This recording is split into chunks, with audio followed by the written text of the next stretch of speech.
મેં હમણાં સલાહ આપી હતી કે ઘણાને કલાકાર બનવાની ઈચ્છા હોય છે, ભાઈ કોઈ કલાકાર બનો વાંધો નહીં, પણ પહેલાં તમે ભણજો પહેલાં તો, અને કલાકાર બનવું પહેલાં સાઈડમાં કંઈક ધંધો રાખજો ને કે ભૂખા મરી જઈશું.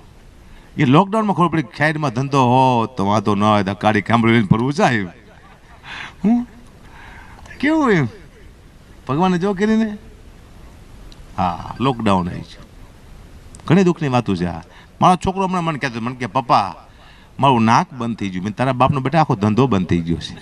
તો નાકની ક્યાં વાત કરે, બધું બંધ થઈ જાય, સમય એવો છે. નાક નહીં ઘણું બધું બંધ થઈ જાય સાહેબ. કઠોળના પૈસા થઈ રહ્યા, કલાકાર પાસે કઠોળના પૈસા થઈ રહ્યા. એ માં તું કેમ એટલી કઠોળ બની, કઠોળ નો રે હોતી તું ઘરમાં, કઠોળ થઈ જી માં, કઠોળના પૈસા નો. હા